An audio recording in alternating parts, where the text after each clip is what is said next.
Consider a single human lifetime, 70, maybe 80 years if you're fortunate. Now imagine this. For over 3,000 years, the word Egypt resonated across the globe as the embodiment of power.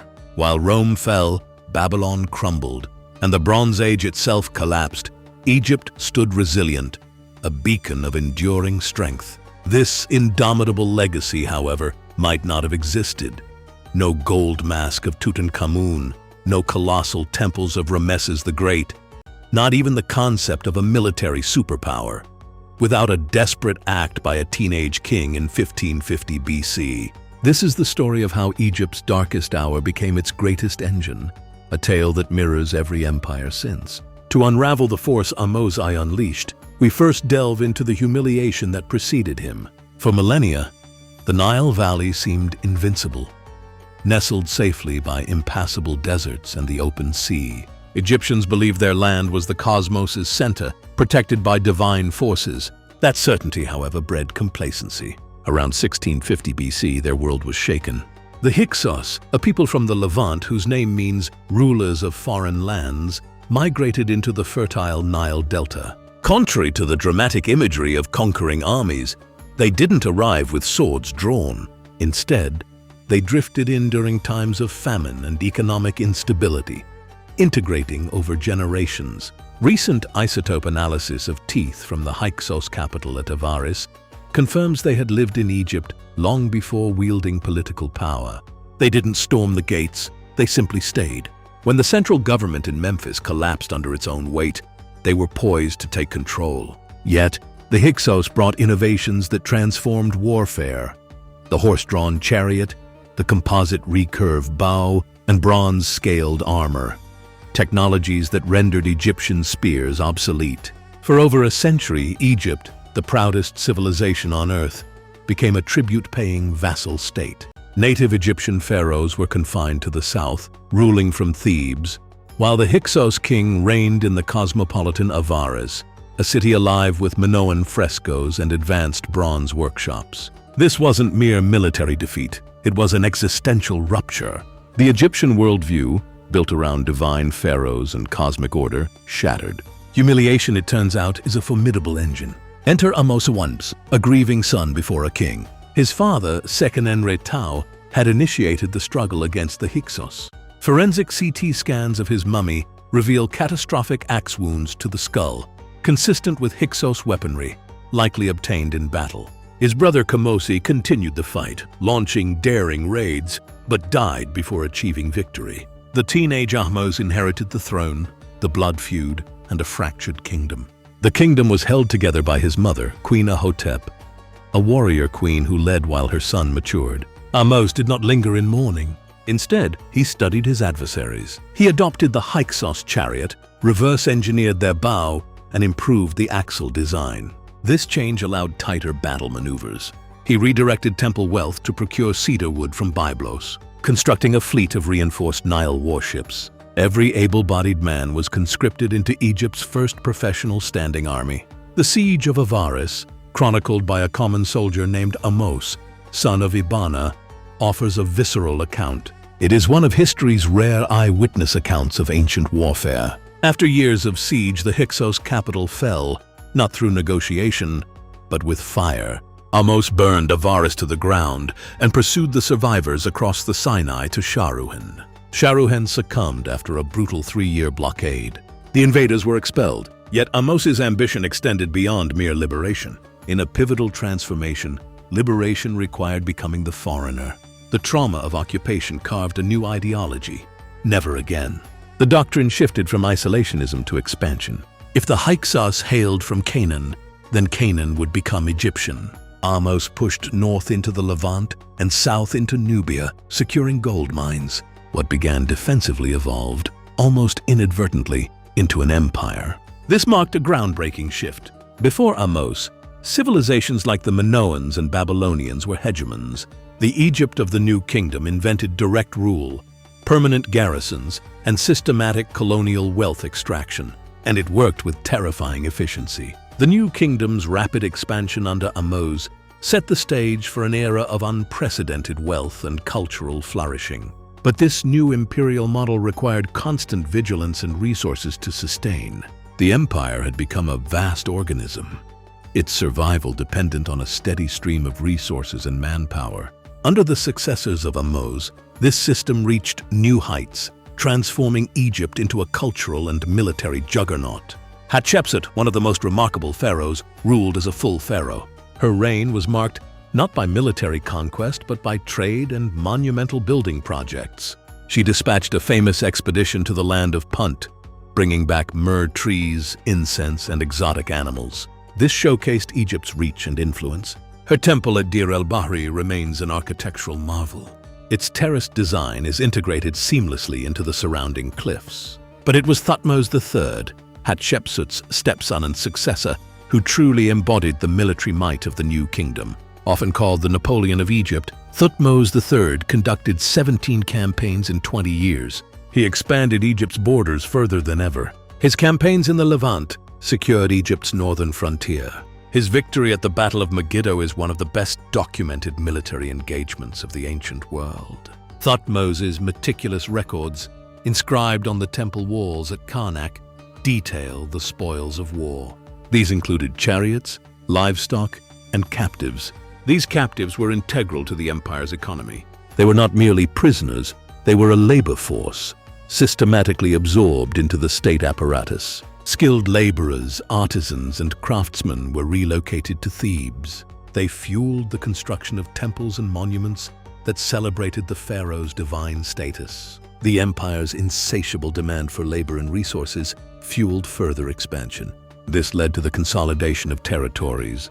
The wealth and security provided by this military and economic machine enabled a cultural renaissance. Under Amenhotep III, the empire reached its zenith. His reign was marked by opulence and stability. The pharaoh's court was a place of lavish excess. His palace at Malkata was adorned with vibrant frescoes and vast gardens. Diplomacy flourished alongside military might. Amenhotep III engaged with other great powers of the time, including Babylon and the Hittites. This was achieved through marriage alliances and gift exchanges. However, the very mechanisms that ensured Egypt's dominance also sowed the seeds of internal strife.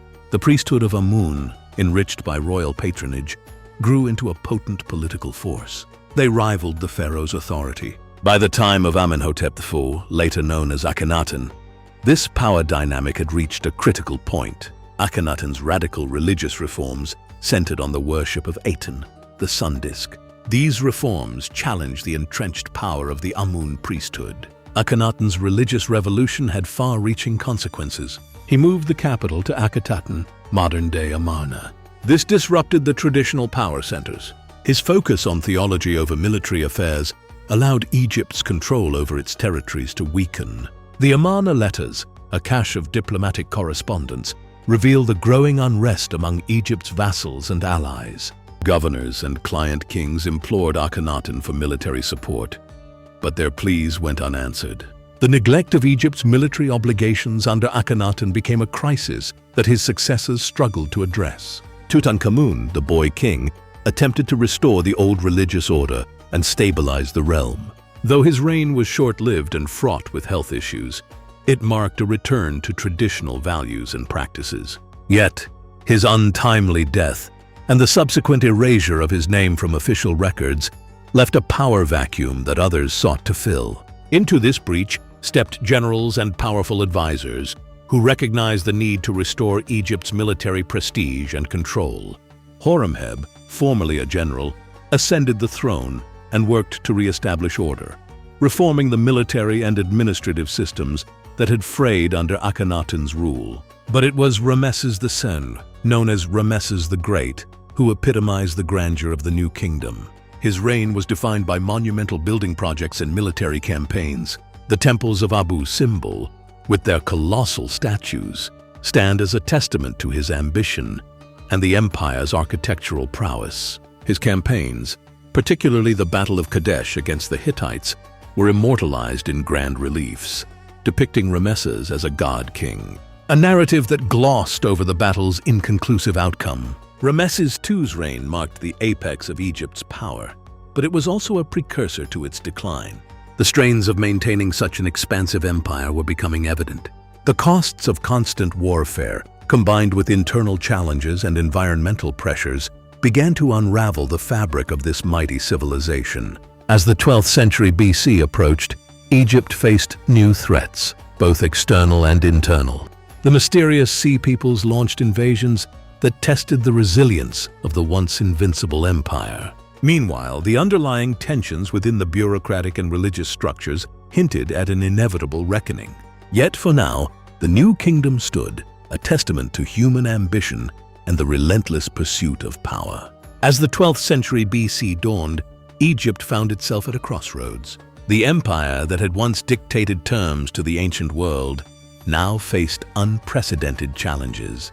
The mysterious sea peoples, a confederation of naval raiders whose origins remain debated, swept across the Mediterranean, threatening Egypt's coastal security. These incursions tested the military strategies and resources that Egypt had honed over centuries. Pharaoh Ramesses III, often considered the last great king of the New Kingdom, managed to repel these invaders in a series of fierce engagements, most notably the Battle of the Delta. His victory staved off immediate collapse, but at a significant cost. Internally, Egypt was also grappling with systemic issues. The powerful priesthood of Amun, which had grown immensely wealthy and influential, began to challenge the authority of the pharaohs.